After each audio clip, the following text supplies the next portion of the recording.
कैसे आखिर कैसे कोई प्लेयर इतना एटीट्यूड रखते हुए, इतना अग्रेशन रखते हुए वर्ल्ड का नंबर 1 बैट्समैन बन सकता है, वो भी एक टीम का कैप्टन होकर। यही सब सवाल चलते थे जब एक टाइम पर रिकी थॉमस पॉन्टिंग बैटिंग करा करते थे, फिर चाहे वो ऑस्ट्रेलिया को इनविंसिबल टीम बनाना हो या फिर 3 कंसेक्यूटिव वर्ल्ड कप जीतना। इस प्लेयर ने वो सब अचीव करा ऑस्ट्रेलिया के साथ जो कि किसी ने इमेजिन भी नहीं किया होगा, जो उन्हें उस टाइम का अनडिस्प्यूटेड गोट बनाता है। In the elite people of Australian cricket, he ticks every box. Achievement से लेकर अग्रेशन तक पॉन्टिंग ने थ्रू आउट द करियर वो सब करा जो उन्हें जीत दिलवा सकता था, फिर चाहे वो सही हो या फिर गलत। आज के इस वीडियो में हम बात करेंगे उस विलन की जो कि विलन होते हुए भी कई हीरोज से ऊपर थे।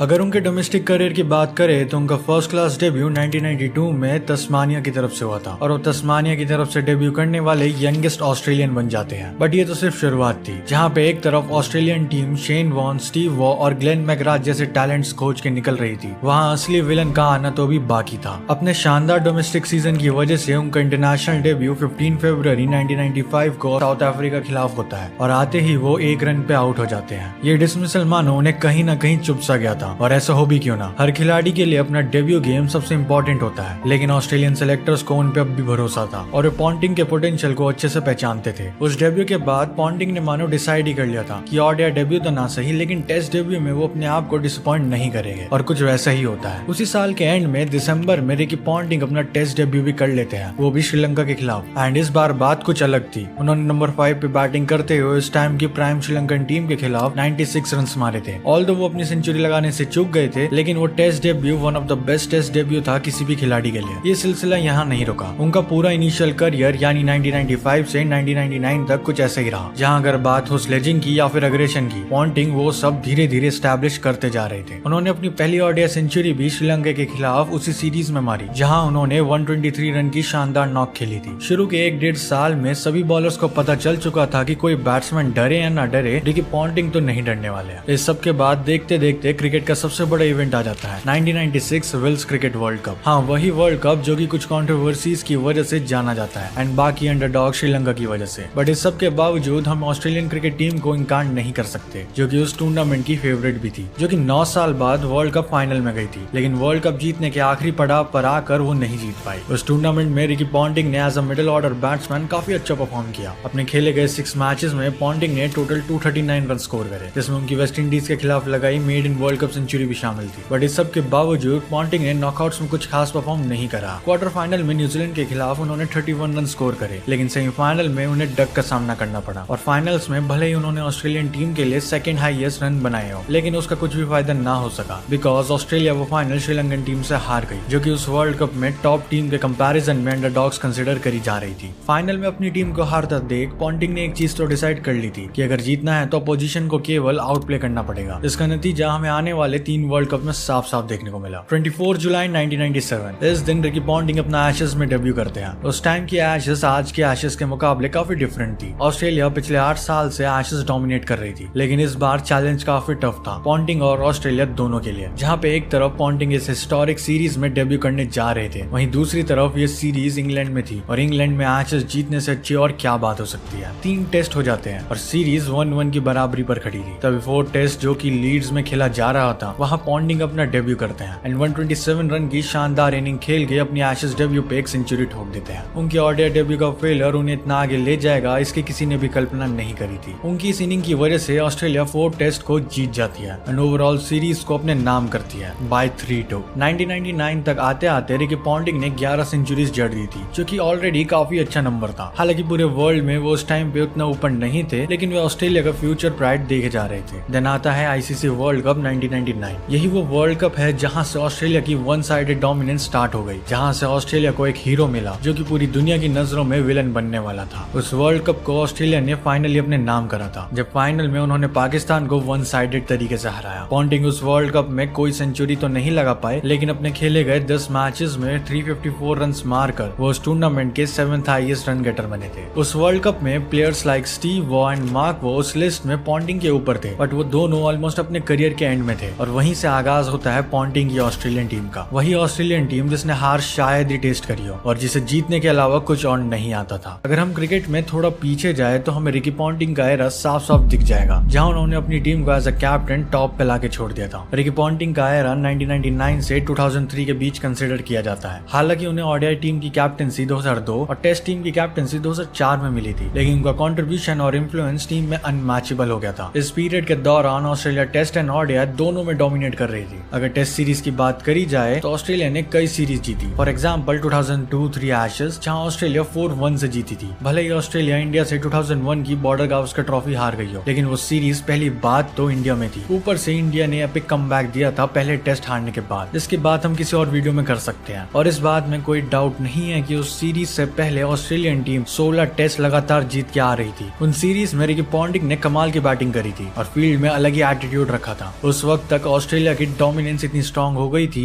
कि 2003 से 2007 की ऑस्ट्रेलियन टीम को अब तक की बेस्ट टीम माना जाता है। बट ये सब तो सिर्फ शुरुआत थी और डोमिनेशन का राइज हमें और देखने को मिला जब रिकी पॉन्टिंग को कैप्टनसी दी गई थी। अर्ली 2000s में ऑस्ट्रेलियन टेस्ट टीम काफी अच्छा परफॉर्म करते हुए नजर आ रही थी, लेकिन ओडीआई टीम का हाल कुछ उतना खास नहीं था। इस सब की वजह से स्टीव वॉ ने 2002 में ओडीआई कैप्टनसी छोड़ दी थी एंड फाइनली रिकी पॉन्टिंग को कैप्टनसी दे दी जाती है। एक तो अग्रेसिवनेस, ऊपर से टीम का बेस्ट बैट्समैन, एंड जब वही प्लेयर टीम का कैप्टन बन जाए तो चीजें काफी हीटअप तो होनी ही थी। पॉन्टिंग को ओडीआई की कैप्टनसी मिलने के बाद मानो ऐसा लग रहा था कि उनका टेस्ट फॉर्म भी एलिवेट हो रहा है। 2002 की साउथ अफ्रीका की टेस्ट सीरीज में उन्होंने अनबीटन 100 मारा, जिसने उन्हें वो सीरीज 2-1 से जितवाने में मदद करी। उन्होंने लेटर 2002 में पाकिस्तान के खिलाफ भी कमाल की बैटिंग करी, जहां उन्होंने केवल 3 टेस्ट मैचेस में 85.50 की एवरेज से 342 रन ठोक दिए और ऑस्ट्रेलिया वो सीरीज 3-0 से जीत गई। पॉन्टिंग ना ही केवल as a captain but also as a player काफी कंट्रीब्यूट कर रहे थे as compare to other people. But अभी मेन चीज आनी बाकी थी और वो थी 2003 का ओडीआई वर्ल्ड कप। 2003 के वर्ल्ड कप को कौन ही भूल सकता है। वो वर्ल्ड कप उस टाइम के हर इंडियन फैन को याद ही होगा। न केवल इंडियन टीम उस वर्ल्ड कप के फाइनल्स तक गई थी, बट उस वर्ल्ड कप में इंडियन टीम की जान सचिन तेंदुलकर ने रिकॉर्ड ब्रेकिंग 673 रन बनाए थे। But at the same time वो वर्ल्ड कप उस टाइम के इंडियन फैंस के लिए एक नाइटमेयर से कम नहीं था। सचिन तेंदुलकर से लेकर सौरव गांगुली तक पूरी इंडियन टीम को ऑस्ट्रेलिया से हार झेलनी पड़ी और इसका रीजन था रिकी पॉन्टिंग। अगर उस वर्ल्ड कप की शुरू से बात करें तो ऑस्ट्रेलिया आउटस्टैंडिंग फॉर्म में लग रही थी। मानो ऐसा लग रहा था कि वो हर मैच बस फॉर्मेलिटी के लिए खेल रही हो और उन्हें पता था कि ये वर्ल्ड कप ऑलरेडी उनका ही है। न ही केवल ऑस्ट्रेलिया ग्रुप स्टेजेस में अनबीटन रही, लेकिन सुपर 6 में उन्होंने एक भी मैच नहीं हारा। ब्रेट ली से लेकर मैथ्यू हेडन तक, मैकग्राथ से लेकर एडम गिलक्रिस्ट तक, सभी प्लेयर्स अलग ही फॉर्म में लग रहे थे। बट इस सब की वजह और फिर ऐसा कह लो कि इन सब की ताकत और कोई नहीं, उनके कैप्टन रिकी पॉन्टिंग थे, जो कि टीम में एक चैंपियन मेंटालिटी लाते थे, क्योंकि वे खुद 1999 के वर्ल्ड कप विनर थे। फाइनल मैच आते आते किसी को भी नहीं लग रहा था कि टीम हार भी सकती है। फाइनल मैच में ऑस्ट्रेलिया इंडिया के अगेंस्ट थी। पॉन्टिंग उस फाइनल मैच से पहले 285 रन बना चुके थे, जो कि सौरव गांगुली एंड सचिन तेंदुलकर के बाद थर्ड हाईएस्ट थे उस वर्ल्ड कप में। लेकिन जहां एक तरफ इंडियन टीम 2 से 3 प्लेयर्स के भरोसे मैच जीत रही थी, वहीं यहाँ एक से एक बढ़कर प्लेयर कंट्रीब्यूट कर रहे थे। फाइनल मैच आता और ऐसा लग रहा था कि रिकी पॉन्टिंग उसी मैच का इंतजार कर रहे थे। पहले बैटिंग करते हुए ऑस्ट्रेलियन टीम 105 पे अपना पहला विकेट खो देती है and Ricky Ponting 14th over में क्रीज पर आ जाते हैं और बस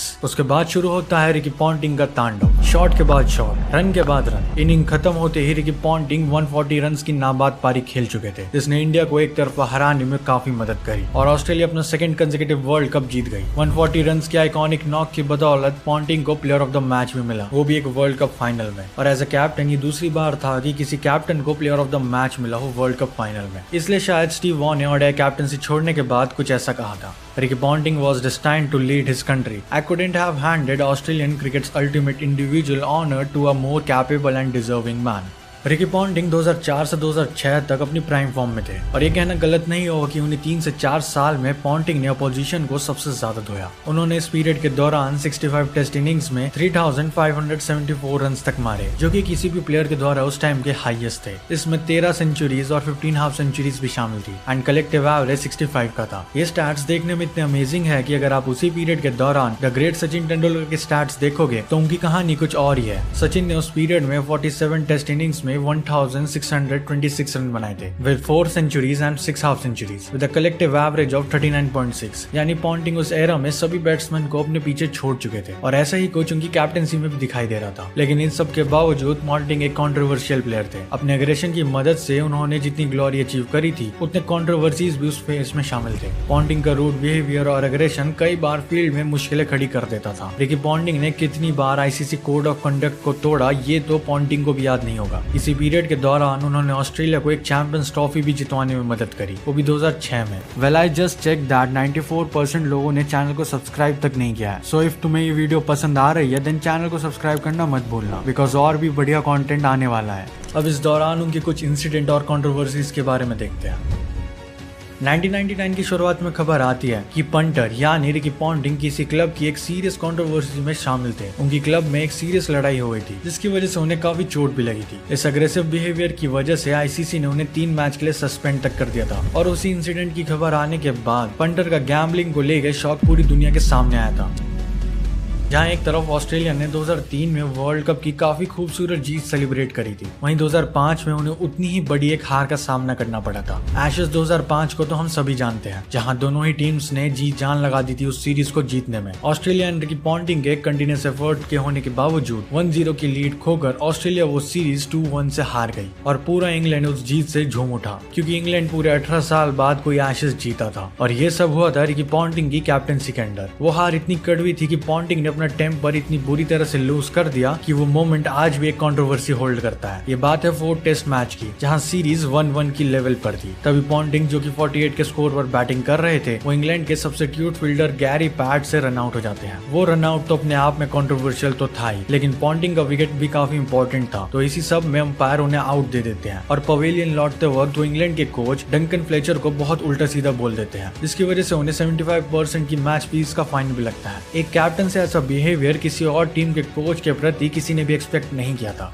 देन आता है one of the biggest controversial moment, 2008 का मंकी गेट स्कैंडल, जो कि आप में से कई लोगों को याद भी होगा। इसके ऊपर हमने ऑलरेडी एक सेपरेट वीडियो बना रखी है, जिसको आप आई बटन पे क्लिक करके देख सकते हो, वरना लिंक डिस्क्रिप्शन में मिल जाएगा। उस स्कैंडल की बैक स्टोरी ही कहीं ना कहीं उस टेस्ट मैच में छुपी हुई थी, जहां इंडियन टीम का लाख एफर्ट्स करने के बावजूद इंडिया वो टेस्ट मैच दुनिया की वर्स्ट अंपायरिंग की वजह से हार गई। उस सब के बीच एक ऐसा भी इंसिडेंट हुआ था जहां बैट्समैन का डिसमिसल काफी डाउटफुल था। तभी अंपायर ने फील्डर की तरफ जो कि पॉन्टिंग थे उनसे डायरेक्टली पूछा कि वो आउट है या नहीं, एंड पॉन्टिंग ने अंपायर को उंगली ऊपर उठाते हुए साफ साफ आउट देने के लिए कहा, एंड अंपायर भी उस डिसीजन को आउट डिक्लेयर कर देते हैं। कमेंट्री बॉक्स में बैठे हुए सुनील गावस्कर इतना भड़क गए कि उन्होंने रिकी पॉन्टिंग एंड अंपायर को काफी क्रिटिसाइज भी करा। लेकिन ऐसे ही थे Ricky Ponting, controversies and aggression से भरे हुए। देखते ही देखते 2007 का वर्ल्ड कप आ जाता है, और ये कहना गलत नहीं हो कि इस वर्ल्ड कप को भी ऑस्ट्रेलिया सिंगल हैंडेडली डोमिनेट करती है। लेकिन इस बार बात कुछ और ही थी, जहाँ पे 2003 में ऑस्ट्रेलिया का हर एक प्लेयर फॉर्म में था और यंग भी था। वहीं पे 2007 आते आते प्लेयर की एवरेज एज 34-35 हो चुकी थी। पॉन्टिंग को 33 इयर्स के हो चुके थे, लेकिन इतनी एज में मानो उनका फॉर्म और भी बढ़ता जा रहा था। स्कॉटलैंड के खिलाफ पॉन्टिंग उस वर्ल्ड कप में पहली सेंचुरी लगाते हैं और शानदार तरीके से अपने एक और वर्ल्ड कप का आगाज करते हैं। ऑस्ट्रेलिया इस बार भी बिना कोई मैच हारे वर्ल्ड कप जीत जाती है और Ponting 3rd consecutive world cup अपने नाम करते हैं। ऑस्ट्रेलिया के प्लेयर ग्लेन मैकग्राथ उसके बाद इंटरनेशनल क्रिकेट से रिटायरमेंट लेने का फैसला करते हैं और उस वर्ल्ड कप के मैन ऑफ द टूर्नामेंट भी बन जाते हैं। 2007 का वर्ल्ड कप जीतने के बाद ऑस्ट्रेलियन टीम के वर्ल्ड कप में विनिंग स्ट्रीक 29 तक पहुंच चुकी थी, यानी ऑस्ट्रेलियन टीम ने 29 वर्ल्ड कप मैचेस लगातार जीते थे। But as a captain Ricky Ponting अपना 2nd वर्ल्ड कप जीत चुके थे, एंड एज अ कैप्टन ये करने वाले वो दूसरे खिलाड़ी बन चुके थे। ये सिलसिला 2009 की चैंपियंस ट्रॉफी तक चला, जहां उन्होंने न्यूजीलैंड को हराकर 2009 की चैंपियंस ट्रॉफी भी अपने नाम करी। रिकी पॉन्टिंग की एज कैप्टन वो 4th आईसीसी ट्रॉफी थी, एंड उन्होंने अपनी लीडरशिप और बैटिंग की वजह से ऑस्ट्रेलियन टीम को न्यू हाइट्स तक पहुंचा दिया था। वो अच्छे प्लेयर होने के साथ साथ एक आउटस्टैंडिंग फील्डर भी थे।